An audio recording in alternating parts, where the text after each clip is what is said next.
C'est bien 500 kg d'enduit que je charge dans la voiture là pour enduire tout le salon. L'avantage d'avoir un seul contenant, donc il n'y a pas de sac à remettre directement dans l'airless. Tu peux faire toute ta maison et surtout avec un Mark 10 là, comme tu peux voir là, tu peux aller jusqu'au 6e ou au 7e étage, j'ai un doute. L'enduit il est composé spécialement pour pouvoir monter aussi haut. Et bien sûr avec le Mark 10 tu as la puissance nécessaire à bien l'envoyer. Donc là en gros tu branches, tu l'allumes, tu amorces la pompe et c'est parti pour la pulvérisation.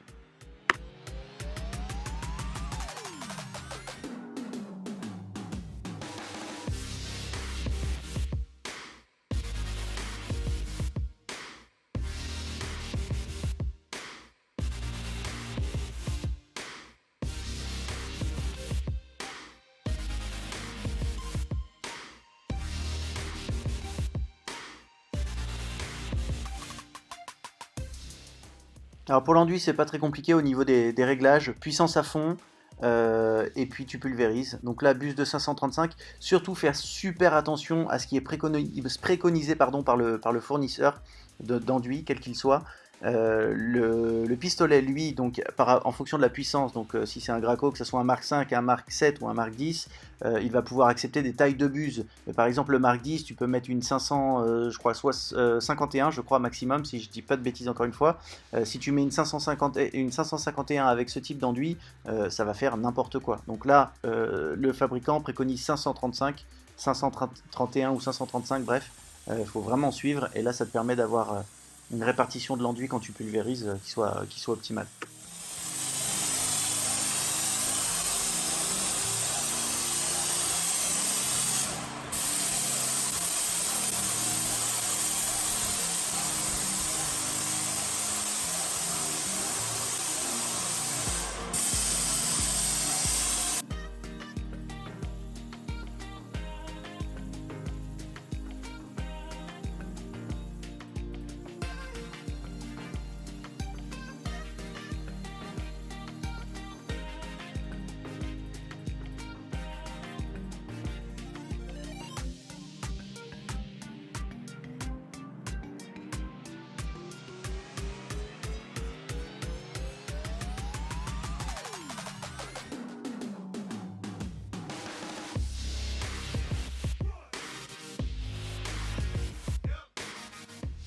Alors pour les spatules, bien sûr, tu utilises des spatules spéciales pour l'airless. Hein. Tu ne vas pas utiliser ton couteau, ça sert à rien, tu vas pas être assez rentable.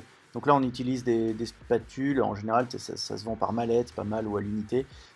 Tu as différentes tailles, ça va jusqu'à 1 mètre. Et c'est super adapté. Bien sûr, au niveau de l'orientation, le but c'est pas d'enlever de l'enduit, le but c'est juste de lisser. Donc vraiment, tu es quasiment parallèle à ton support. Et puis l'idéal après, alors au départ tu peux peut-être commencer avec une 60. Et puis plus tu prends l'habitude d'enduire, plus tu peux prendre des spatules de plus en plus grandes en fait. Donc là je crois que c'était une 80. 1 mètre ça commence à être un petit peu dur à manipuler.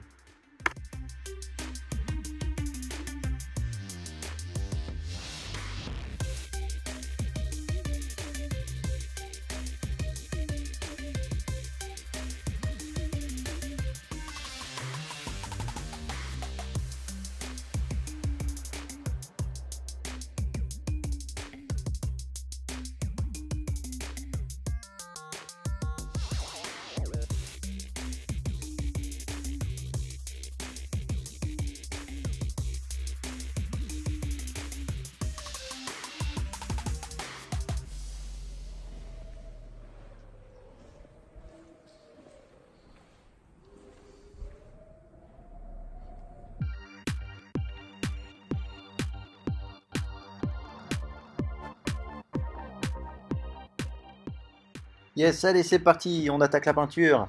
Donc là, plutôt cool. Alors là, franchement, il faut pas se moquer.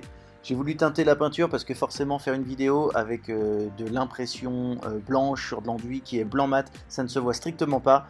Je me suis dit, ah le gris, j'en ai déjà fait pas mal, je vais changer, ça va être bien. On va mettre du bleu. Bon bah j'ai un peu surdosé et c'est un peu, enfin je vous l'accorde, c'est quand même vraiment dégueu.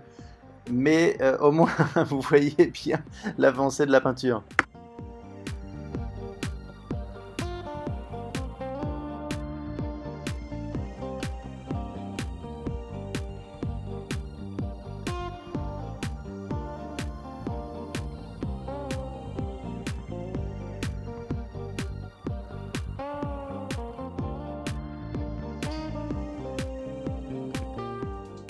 Alors là, juste pour montrer à ceux qui connaissent bien les airless, petite application sur les derniers modèles là, avec le Blue Link de Graco là, franchement sympa.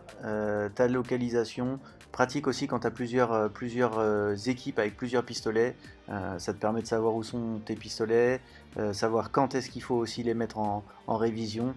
Bref, ça commence à améliorer. Il manque par contre une petite chose que j'aurais adoré, c'est de pouvoir régler la pression à distance. Imagine, tu mets ton pistolet en bas, tu veux faire le deuxième étage, tu te rends compte qu'en fait ton spray, voilà, je sais pas, tu as besoin d'augmenter un petit peu la pression ou la baisser. Bah là, pour l'instant, tu peux pas encore le faire. J'espère que ça va venir rapidement.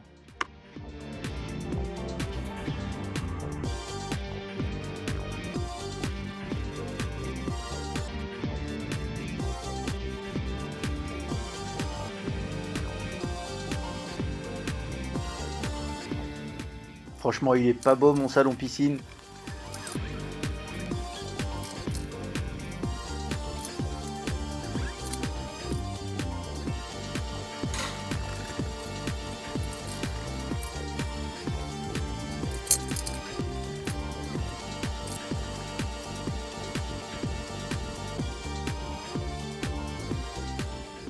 Bon là j'utilise la même colle pour coller les moulures et pour faire les mastiques de finition dans les angles avant la finition, la peinture de finition. Donc plutôt pas mal et surtout j'ai pas remarqué de craquelure ou quoi que ce soit, donc elle sèche rapidement. Plutôt pas mal comme colle.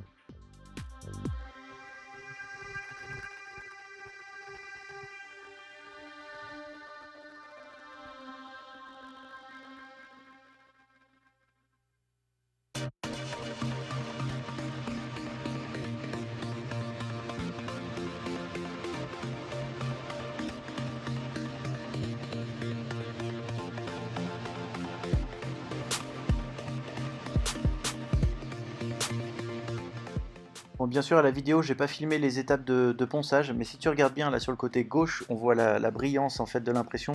Tout a été reponcé au grain 200, je sais plus combien, 220 je crois, pour vraiment casser toutes les petits aspects, voilà, pour que ça soit hyper lisse, pour que la finition soit parfaite et hyper douce au toucher.